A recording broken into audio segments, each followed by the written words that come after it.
अगर आप अमीर और पैसे वाले लोगों में शामिल होना चाहते हैं तो आपके लिए सबसे ज्यादा जरूरी है अपनी नेटवर्थ को बढ़ाना। और आज मैं आपको वो तरीके बताने वाला हूँ जिनको अपनाकर आप अपनी नेटवर्थ को बढ़ा सकते हैं। पर अगर आपको ये नहीं पता कि नेटवर्थ क्या है, एसेट और लायबिलिटीज क्या हैं, या फिर एक्टिव और पैसिव इनकम क्या है, तो आपको इस वीडियो को खत्म करने के बाद इस वीडियो का पहला हिस्सा जरूर देखना चाहिए ताकि आप आज के वीडियो से पूरा फायदा उठा सकें। इस वीडियो के पहले भाग को आप यहाँ आई बटन पर क्लिक करके देख सकते हैं और उसकी लिंक आपको एंड स्क्रीन और डिस्क्रिप्शन में भी मिल जाएगी। बात करें उन तरीकों की जो नेटवर्क बढ़ाने के लिए सबसे ज्यादा जरूरी है, तो उसमें अपनी लायबिलिटीज को कम करना सबसे पहला हिस्सा है। जब तक आपकी लायबिलिटीज कम नहीं होंगी तब तक आप अपनी अर्निंग को अपनी नेटवर्क बढ़ाने पर नहीं लगा पाएंगे। उसकी जगह पर आप सिर्फ अपने कर्जे उतारने और ब्याज भरने में ही लगे रहेंगे। तो कोशिश करिए कि अपने कर्जों को कम करते रहिए और कोई भी कर्ज सिर्फ तभी लीजिए जब आपको उससे फायदा हो। साथ ही कोई भी चीज खरीदते हुए अपनी जरूरतों को पहले देखिए और शौक को बाद में। मैं अपनी बात बताऊं आपको तो कुछ साल पहले मुझे एक नया लैपटॉप खरीदना था। उस वक्त मेरे पास महंगे ऑप्शन भी थे, लेकिन मैंने 21,000 रुपए में लैपटॉप खरीदा था क्योंकि वो सबसे सस्ता और अच्छा लैपटॉप था जो मेरी जरूरतों को पूरा कर रहा था। ये लैपटॉप मैंने EMI पर खरीदा था, जो कि मेरे कर्ज ना लेने वाले सजेशन के खिलाफ है।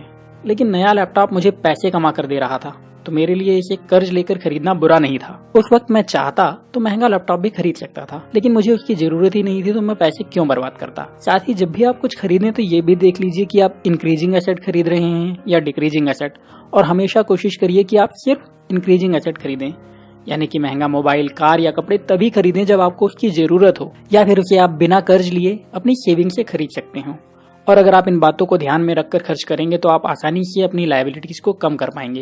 नेटवर्थ बढ़ाने के लिए एक गलती जो आपको बिल्कुल भी नहीं करना चाहिए वो है पूरे पैसे को लंबे वक्त के लिए फिक्स्ड डिपॉजिट में रख देना। मैं आपको फिक्स्ड डिपॉजिट में पैसे रखने से इसलिए मना कर रहा हूँ क्योंकि आपको जो ब्याज मिलेगा वो कभी भी महंगाई दर से ज्यादा नहीं होगा और आप अपनी नेटवर्थ को कम करते जाएंगे। इसे मैं आपको उदाहरण देकर समझाता हूँ। मान लीजिए आपके पास 5,000 रुपए हैं जिसे आप 3 साल के लिए फिक्स्ड डिपॉजिट में रख देते हैं और इस अमाउंट पर आपको ब्याज मिलता है 6% सालाना। तो 3 साल के बाद आपको जो अधिकतम अमाउंट मिलेगा वो होगा 5,980 रुपए। यानी कि पूरे 3 साल तक अपने पैसे को किसी और के हाथों में रखने के बाद आपको हर साल का ब्याज मिलेगा करीब 326 रुपए और 66 पैसे। लेकिन अगर हम पिछले 5 सालों की एवरेज महंगाई दर देखें तो वो रही है 7% के आसपास। यानी कि अगर आप आज 5,000 रुपए में 100 किलो चावल खरीद सकते हैं तो अगले साल आपको 100 किलो चावल खरीदने के लिए 5,350 रुपए देने होंगे।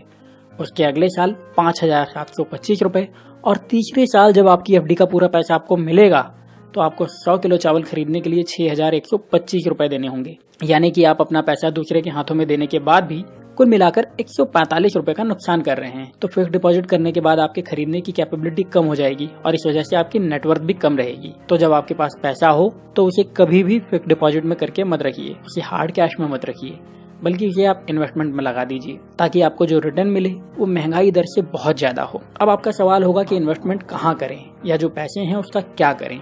तो उसके लिए मैं आपको 3 ऑप्शन देता हूँ। हर ऑप्शन के फायदे और नुकसान बता देता हूँ और इन्वेस्टमेंट करने का सही तरीका भी बता देता हूँ। उसके बाद इन ऑप्शन को मानना या ना मानना आपके ऊपर है और इससे होने वाले फायदे या नुकसान के लिए भी आपको खुद ही जिम्मेदारी लेनी होगी। पहला तरीका है प्योर गोल्ड खरीदिए।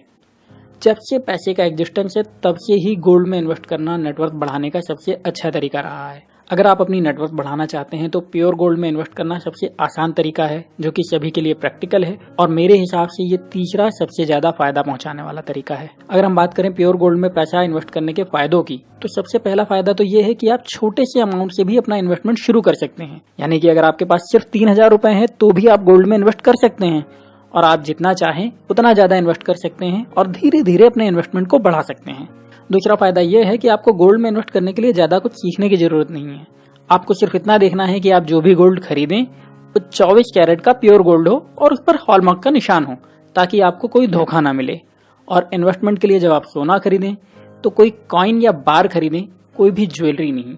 आपकी मदद के लिए मैंने डिस्क्रिप्शन में कुछ लिंक दी हैं, अगर आप चाहें तो वहां से गोल्ड के कॉइन या बार खरीद सकते हैं, नहीं तो आप अपने लोकल ज्वेलर से भी खरीद सकते हैं। अगर हम बात करें गोल्ड में इन्वेस्टमेंट के नुकसान की, तो कुछ मौकों को छोड़ दिया जाए और हम एवरेज देखें तो गोल्ड ने इतिहास में हमेशा ही 20% से ज्यादा का सालाना रिटर्न दिया है और कई मौकों पर ये नंबर और भी ज्यादा रहे हैं। तो नुकसान के चांसेस लगभग 0 हैं। और प्योर गोल्ड ऐसा है जैसे आपके हाथों में कैश है। जब भी आपको नगद रुपए की जरूरत हो आप ज्वेलर के यहाँ जाकर अपने सोने को बेच सकते हैं और बाजार की कीमत के हिसाब से नकद रुपए ले सकते हैं। तो अगर आप बैंक में FD करना चाहते हैं तो उसकी बजाय गोल्ड में इन्वेस्ट करिए। इससे आपको अच्छा रिटर्न भी मिलेगा और आपकी नेटवर्थ भी बढ़ेगी। इन्वेस्टमेंट का दूसरा तरीका है प्रॉपर्टी में इन्वेस्ट करना। लगभग सभी लोग कहते हैं कि प्रॉपर्टी में इन्वेस्ट करना अपनी नेटवर्थ को बढ़ाने का सबसे अच्छा तरीका है। मैं भी इस बात से सहमत हूँ कि प्रॉपर्टी में इन्वेस्ट करना आपकी नेटवर्थ को बहुत ज़्यादा बढ़ा सकता है, लेकिन अगर आपने गलत तरीके से प्रॉपर्टी में इन्वेस्ट करा तो आपकी बढ़ी हुई नेटवर्थ आपकी किसी काम नहीं आ पाएगी। लोग प्रॉपर्टी खरीदते हुए हमेशा बड़ा घर लेना चाहते हैं और कई लोग तो अपना छोटा घर बेचकर लोन पर नया घर लेते हैं, जो कि सबसे बड़ी गलती होती है। अगर आपके पास एक घर है जिस पर कोई लोन नहीं है तो मुमकिन है कि आपकी नेटवर्थ 20 लाख, 30 लाख, 50 लाख या शायद 1 करोड़ रुपए भी हो सकती है, लेकिन आप इस नेटवर्थ का इस्तेमाल नहीं कर सकते, क्योंकि अगर आपको कार खरीदना है या छुट्टियों पर विदेश जाना है तो आप अपना घर तो बेच नहीं सकते, क्योंकि अगर बेच दिया तो आप रहेंगे कहाँ। तो आप लाखों या करोड़ों की वैल्यू रखने के बाद भी गरीब ही बने रहेंगे। तो अब आपका सवाल होगा फिर क्या करें, कैसे इन्वेस्ट करें? और जवाब बहुत आसान है। बड़ी प्रॉपर्टी की बजाय ज्यादा प्रॉपर्टी खरीदिए और ऐसी प्रॉपर्टी खरीदिए जिसे आप रेंट पर दे सकते हो। ऐसा करने से आपको बहुत सारे फायदे मिलेंगे। पहला तो ये कि आपके पास पैसिव इनकम के सोर्स बन जाएंगे। दूसरा, ये प्रॉपर्टी एक इंक्रीजिंग एसेट रहेगी, यानी कि इसकी कीमत वक्त के साथ बढ़ती रहेगी। तीसरा फायदा ये होगा कि अगर भविष्य में आपको कभी बड़े अमाउंट की जरूरत होती है तो आप अपनी मल्टीपल प्रॉपर्टीज में से 1 या 2 को बिना किसी परेशानी के बेच सकते हैं। यानी कि आप सिर्फ कागज पर ही अमीर नहीं रहेंगे, बल्कि आप सच में भी अमीर होते जाएंगे। बात करें रिटर्न की, तो प्रॉपर्टी में हमेशा ही आपको बहुत अच्छा रिटर्न मिलता है, और अगर आप लंबे समय तक इन्वेस्ट करते हैं तो आपको बहुत ज्यादा फायदा मिलना निश्चित है। यानी कि अगर आप प्रॉपर्टी में सही तरह से इन्वेस्ट करते हैं तो आपकी नेटवर्थ बढ़ना निश्चित है, और ये ऑप्शन आपके लिए बहुत ज्यादा सुरक्षित भी है। अब बात करें प्रॉपर्टी इन्वेस्टमेंट में होने वाली परेशानियों की, तो सबसे पहली परेशानी तो ये है कि आपको एक बड़ा अमाउंट चाहिए होगा। कम से कम इन्वेस्टमेंट के लिए भी आपको लाखों रुपए की जरूरत होगी।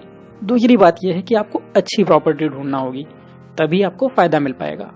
और तीसरी परेशानी ये है कि आपकी प्रॉपर्टी पर आपको हर साल का खर्च करना होगा, जैसे प्रॉपर्टी टैक्स, मेंटेनेंस और इसी तरह के दूसरे खर्च। तो जब आप प्रॉपर्टी में इन्वेस्ट करने की सोचें तो इन बातों को जरूर ध्यान रखिएगा। और अगर आपने प्रॉपर्टी में सही तरह से इन्वेस्ट कर लिया तो आपको अमीर होने से और फाइनेंशियली इंडिपेंडेंट होने से कोई नहीं रोक सकता। इन्वेस्टमेंट का तीसरा तरीका है शेयर में इन्वेस्ट करना।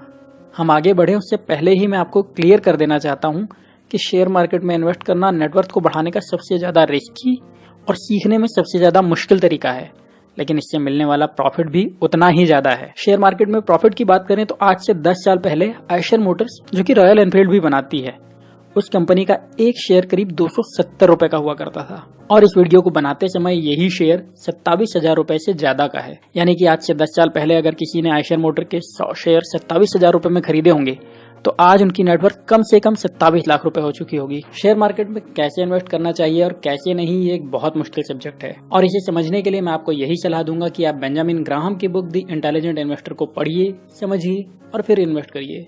इस किताब की लिंक आपको डिस्क्रिप्शन में मिल जाएगी। और इस किताब को पढ़ने के बाद भी जब आप इन्वेस्टमेंट करना शुरू करें तो थोड़ा थोड़ा करके इन्वेस्ट करिए, ताकि अगर आप नुकसान उठाएं भी तो हिम्मत ना हारें। साथ ही आप ये भी ध्यान रखिए कि शेयर मार्केट अगर आपको बहुत फायदा दे सकता है तो आपका पूरा पैसा खत्म भी कर सकता है। तो जब भी शेयर मार्केट में इन्वेस्ट करिए, फायदे और नुकसान को ध्यान में रखकर करिए।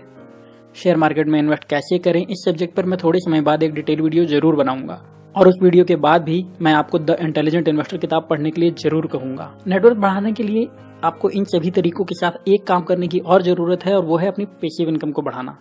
पैसिव इनकम अपने आप में एक बहुत बड़ा सब्जेक्ट है, तो मैं बहुत जल्दी आपके साथ एक वीडियो शेयर करूंगा जिसमें मैं आपको बताऊंगा कि पैसिव इनकम को बढ़ाना क्यों जरूरी है और इसे आप कैसे बढ़ा सकते हैं।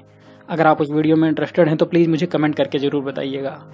इस वीडियो को लाइक करना या ना करना आपकी मर्जी है, पर इसे अपने दोस्तों के साथ शेयर जरूर करिएगा, क्योंकि पैसे का नियम कहता है कि आपकी नेटवर्थ आपके 4 क्लोज दोस्तों की नेटवर्थ का एवरेज होती है। यानी उनकी नेटवर्थ बढ़ेगी तो आपकी भी नेटवर्थ बढ़ेगी, और वीडियो को शेयर करने से आपका ही फायदा होगा। उम्मीद करता हूँ इस वीडियो ने और इसके पहले भाग ने आपको नेटवर्थ बढ़ाने के बारे में बहुत हेल्पफुल जानकारी दी होगी। अपनी राय मुझे कमेंट करके बताइएगा, और अगर आपके दिमाग में कोई सवाल है तो वो बेझिझक पूछ लीजिएगा। मैं मुझे मिलने वाला हर कमेंट पढ़ता हूँ और कोशिश करता हूँ हर सवाल का जवाब दूं, तो यकीन जानिए आपका सवाल इग्नोर नहीं होगा, और मेरी कोशिश यही होगी कि आपको भी जवाब मिले। तो दोस्तों, अभी के लिए सिर्फ इतना ही। अगले वीडियो में फिर मिलता हूँ। तब तक अपना प्यार और वक्त देने के लिए बहुत बहुत धन्यवाद।